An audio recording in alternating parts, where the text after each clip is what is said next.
ഇന്നത്തെ എൻ്റെ ഒരു വീഡിയോ എൻ്റെ ചാനലിനെ കുറിച്ചാണ്. ഞാൻ ഈ ചാനൽ തുടങ്ങിയിട്ട് അധികം പോലും ആയിട്ടില്ല. ഏകദേശം ഒരു 1 ഇയറൊക്കെ ആകാൻ പോകുന്നുള്ളൂ. പക്ഷേ ഈ 1 ഇയറിൻ്റെ ഇടയിൽ എനിക്ക് ഒരുപാട് കളിയാക്കലും കാര്യങ്ങളൊക്കെ കിട്ടിയിട്ടുണ്ട്. മേ ബി അവർ ഫണ്ണായിട്ട് പറയുന്നതായിരിക്കും. പക്ഷെ നമുക്ക് ഇപ്പുറത്തെ സൈഡിൽ നിൽക്കുന്നവർക്ക് അത് ഭയങ്കര സങ്കടം ഉണ്ടാക്കുന്ന കാര്യമാണ്. പക്ഷേ എനിക്ക് അങ്ങനെയല്ല. അവരങ്ങനെ കളിയാക്കും തോറും എനിക്ക് വീഡിയോസ് ചെയ്യാനുള്ള ഒരു ഇതാണ് വരാറ്. വീഡിയോസ് ഇടുമ്പോൾ കുറച്ച് പേർക്ക് ചോദിക്കും, നീ ഈ കാലത്ത് എങ്ങാനും ഫേമസ് ആവോ? ഞാൻ ആദ്യം തന്നെ പറയാണ്, വീഡിയോസും കാര്യങ്ങളും ഇട്ട് അപ്പം തന്നെ നമ്മൾ ഫേമസ് ആവണമെന്നില്ല.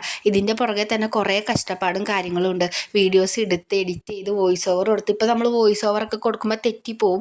പിന്നെ ഏകദേശം ഒരു 5-6 പ്രാവശ്യമൊക്കെ ചെയ്ത് വരുമ്പോഴേക്കാണ് ശരിയാവണത്. അത് തന്നെ അതിൻ്റെ ഒരു കഷ്ടപ്പാടും കാര്യങ്ങളാണ്. ഇപ്പോൾ ഉള്ള കണ്ടൻറ് ക്രിയേറ്റേഴ്സൊക്കെ ഒരുപാട് കഷ്ടപ്പെട്ടിട്ട് 1 ഇയർ 2 ഇയർ 3 ഇയറൊക്കെ കഷ്ടപ്പെട്ടിട്ടാണ് അവരൊന്ന് ഫേമസ് ആയി കിട്ടണത്.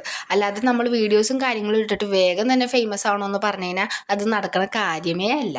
നീ കളിയാക്കണവർക്കൊരു ചാനൽ പോയിട്ട് അത് തുടങ്ങാനുള്ള കോൺഫിഡൻസ് പോലും ഇല്ലാത്ത കുറച്ച് ടീമുകളായിരിക്കും. എന്തായാലും നമ്മൾ എന്തെങ്കിലും പച്ച പിടിക്കൂ എന്നുള്ള രീതിയിലാണ് മുന്നോട്ട് പോണത്. നമ്മൾ ചെയ്യുന്ന കാര്യത്തിനൊക്കെ നമുക്ക് റിസൾട്ട് കിട്ടിയിരിക്കും, കുറച്ച് എഫോർട്ട് ഇട്ടാൽ. അപ്പോൾ എന്തായാലും നെക്സ്റ്റ് വീഡിയോയിൽ കാണാം. Okay, bye guys.